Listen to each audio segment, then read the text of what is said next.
The Alberta economy is still going through some pretty tough times. We have the recession, the COVID-19 pandemic, and the lockdowns. But how has this really impacted the real estate market? To talk a bit more about it, talking about buying and selling here in southwestern Alberta, is Shawn Ormston, CEO of Great Rate Realty. Shawn, welcome to Bridge City News.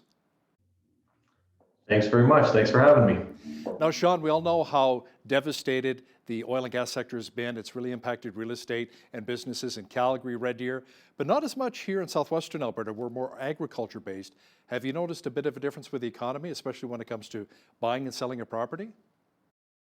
No, I have noticed even over the years, as the economy goes in southern Alberta, we're pretty consistent, and that's a good thing because people can rely on stability in the market. And that's something that hopefully they can plan for. We like to plan for things, and it's nice to have stability in the market. So we get that in Southern Alberta. So what are we at right now in Lethbridge specifically? Are we seeing more of a buyer's or a seller's market right now? Well, it's interesting. If you look at the last decade, we've probably been mostly in a buyer's market, but we are transitioning. Some of the power is now falling to the sellers. And we can see that. I was looking at some numbers today.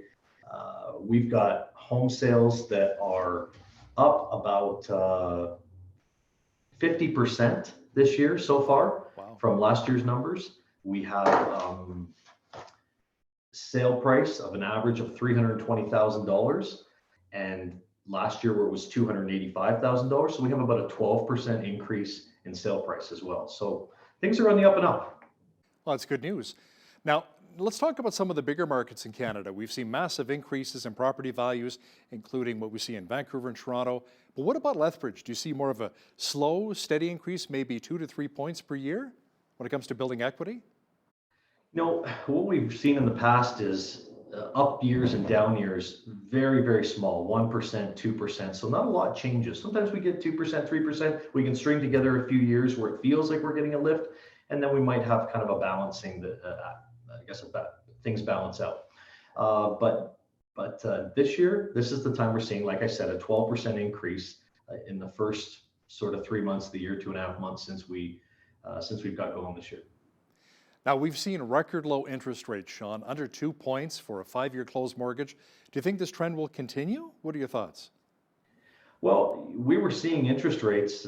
We've got some mortgage brokers in our office. We were seeing rates getting down as low as 1.5%, which was unbelievable only in the last month. However, we've seen money also flow into the bond market recently. When money flows into the bond market, that's what drives interest rates higher.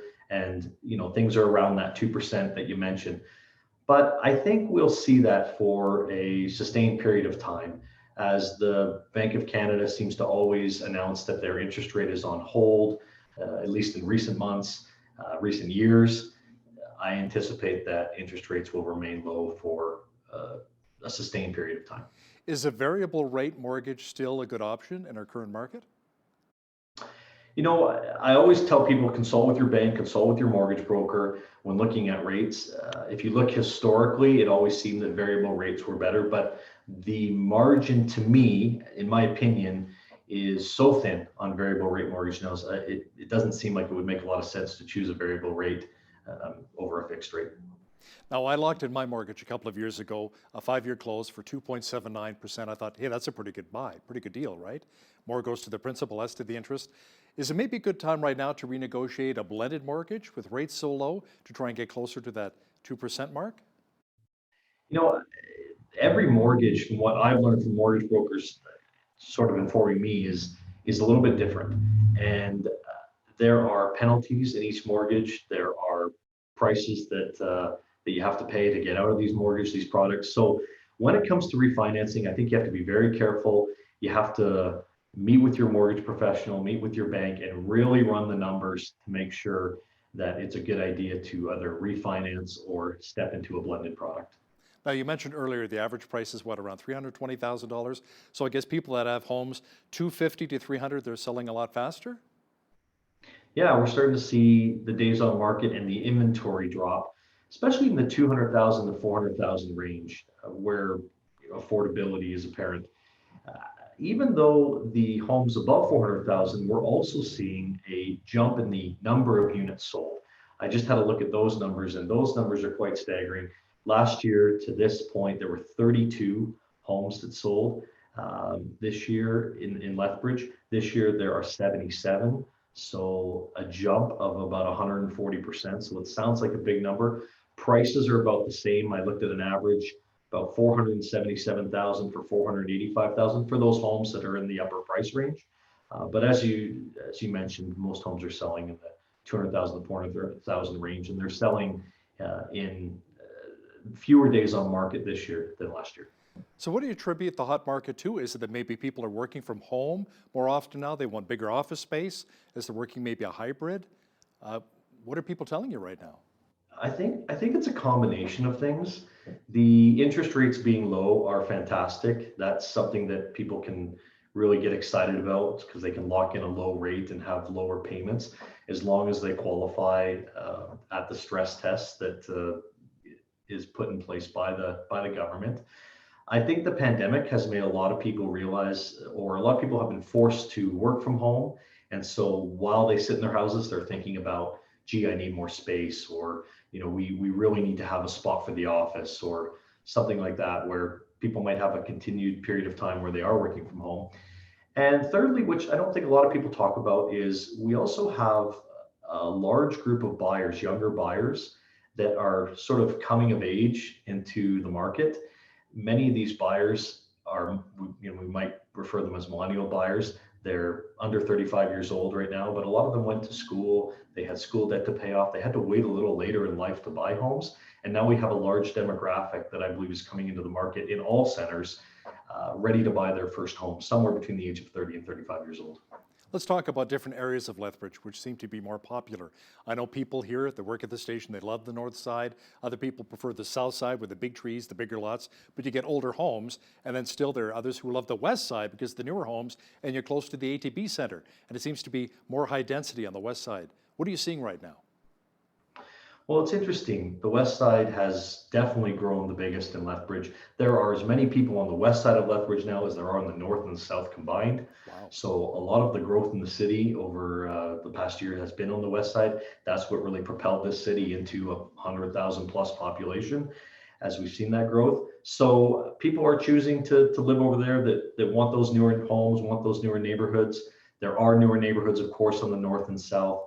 Typically, the west side gives people a really good bang for their buck, and amenities have been developing on the west side. To your point about the ATB Center and the shopping that's come as the years have gone by. It's funny. I live on the west side, and we're saying we need a Walmart. We need a Walmart superstore there. And so, we've been campaigning for that. I kind of envy people on the south side because you got all of the amenities right there. It's amazing, and the beautiful mature trees. I really love that. Shawn, during the COVID-19 pandemic, are people a little hesitant to venture out to open houses or maybe showings right now? What are you seeing? There's been really good leadership and guidance from the Alberta Real Estate Association on how to handle showings, viewings during the COVID pandemic. Obviously, everybody's worried about contact and services. So the Alberta Real Estate Association has mandated that realtors, when showing homes, only bring 2 people with them on each showing. And so if you have a party, even kids involved, we're swapping people out of, in and out of the house to make sure everybody gets to see the home that needs to see the home, whether that's the buyers, the parents, whoever. We're only taking in 2 people at a time. Everybody's masked up, everybody's sanitizing. We advise sellers to leave all the lights on, all the interior doors open, to limit the touching of surfaces. So I think everybody in our industry has done a really good job to pay attention to what we can do as licensed real estate agents, as well as follow the guidance of the Alberta Real Estate Association to make sure we're keeping people safe. Now, you mentioned stress tests earlier, Shawn. Talk a bit about stress tests and the tougher mortgage requirements. How do they actually work? Well, I have a love-hate relationship with the stress test as a realtor, and I understand why the government put it in. They put in an interest rate that is more expensive to qualify at. So what they're trying to do is protect people from borrowing too much money. However, as a realtor, I get concerned that there could be some overstepping because the interest rates are so low today. People can lock in money, like we talked about, around 2%. And so I've ran some numbers with the mortgage brokers who are in my office next door, and we've looked at things, and for a 5% down buyer, they're losing about 30% buying power on the price of the home they can purchase because they're having to qualify for the stress test. And that's difficult in a place like Southern Alberta. I wish that the government would take an approach to stress testing for the much higher dollar value homes where it does matter. And I'm not saying where it has to be 500,000, maybe a million, whatever it is. We are seeing markets like Toronto and Vancouver where prices are north of $1 million for an average home. And that's just not the case in Southern Alberta, like we talked about. Average so far for the year is 320,000. Have you seen what you get in Vancouver though for $1 million or $1.5 million? You don't get a lot. It's a little bungalow, maybe 700 square foot, built in the 60s. It's a fixer-upper. Think about what you can get here in Lethbridge in southwestern Alberta for $1 million. Now, Shawn, if the stress test was removed altogether for the more stable markets like we have here in Lethbridge, how much of a difference do you think that would make for buyers? Well, I think it would make a huge difference. Like I said, it's about for your 5% down buyers, or people coming into the market, first-time home buyers, it's about 30% more buying power. So, a $300,000 mortgage or purchase could be a $400,000 purchase. It's that much of a difference. And there is a big difference in the quality and caliber of home from 300,000 to 400,000. Now, would we expect the market to also lift in prices? Absolutely, we would. So it's just, we're in the same boat though as everybody else. Everybody is required to follow the stress test rules in the country. And so we're no different, and buyers just have to navigate that at this point in time. Are you noticing maybe a decline in younger people looking for homes because of the stress test? I think some younger people are discouraged because they have to qualify at such a higher rate, and previous generations haven't had to do this stress test. I think, as long as you're borrowing fixed money for at least a 5-year term in Canada, I don't know that any of us can predict the future much more than 5 years anyway. So I'd like to see whatever that rate is to be the one that they can actually qualify for. So I think, to your point, there is some discouragement, but like I said, it's the world we live in, and we don't make the rules, we just have to live by them. Now let's talk about advice you have for a young couple looking at buying their very first home. We had a couple of young couples here at the station bought their very first home. It was beautiful to see. But it's more than just the 5% down, isn't it? You've got the legal fees for your real estate lawyer. I mean, there's so much more, isn't it? There is a little bit more. Legal fees can run somewhere between $1,000 and $2,000 when you're purchasing a home. You also have to think about the property tax situation. That's the one that's often forgotten about, is at what point in the year are the property taxes due. And so while the property taxes are calculated to the day, depending on the time of year you buy, you may have to come to the closing table with a check to shore those up. Or in some cases, if you're buying earlier on in the year, you may receive a check from the sellers for the time they've occupied the home up to that point, to which you'll have a nice big property tax bill due in June anyways. So you do need to plan for these things. Shawn, some people actually co-purchase a home, joining up with friends, parents, or siblings to share the mortgage. Are you seeing more of an increase in this type of home buying right now to make it more affordable? In our market, I think things are pretty stable with that. Most home buyers are the only ones on the purchase contract. We do see co-signing from parents that are jumping in to help their kids buy a home. But I think in markets where prices are a lot more expensive than ours, you see a lot more of that. I looked at some statistics for markets like Toronto, Vancouver, and some of these expensive markets, and as much as 2/3 of all buyers are needing a co-signer to be able to purchase those very expensive homes. In Lethbridge, the nice thing we love about Lethbridge is that it's affordable, and $300,000, $320,000 is still a very affordable price tag in Canadian housing when average home prices across the country are flirting with $500,000. How well are some of the bedroom communities doing around Lethbridge, like Coaldale, Raymond, and even Nobleford? I think they all have, there's all various reasons to move to these communities, of course, and people like the smaller town life. Places like Coaldale, it's really big lots that are out there for even the new building areas. There's a great bakery out there too, we Nobleford, can't forget, right? there is a great bakery out of Coaldale, absolutely. And Nobleford is a neat place because their property taxes are so low. And so if you are looking at your overall cost to live, that's a place where almost everybody's property taxes are under $1,000 a year. And so, and still you're on, city water, municipal water and sewer, which is important to people. So places like that people that want the small town life, I think those places will flourish. Shawn, we only have about a minute left here. Let's talk about floor plans.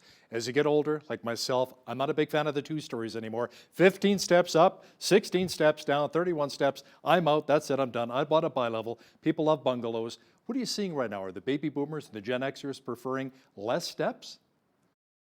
I think as everyone gets older, they prefer less steps. That's where it seems to be the trend. Once in a while, we get folks that some seniors that are really fit and they want the 2 stories. They want to do those steps every day because they think that that's something that's going to help them in their activity. But I think most of us prefer one level living as we get older. So we're seeing that desire. But the flip side to that is land is at a premium. And when land is at a premium for new housing and new development, the builders would prefer 2-story homes because that's what they can fit in some of the lots that are provided. To get bigger homes, they have to be 2-story. So we're seeing a good mix out there. Of course, lots of bungalow and bi-level buyers, but as time goes on, especially when we go back to the west side where all the new development is, majority of those homes are 2-story homes. And we can't forget about the 4-level and 3-level splits too, right? Great talking real estate with you, Shawn. Thanks so much. Shawn Ormston, CEO of Great Rate Realty. Appreciate your time today. Thanks very much for having me on.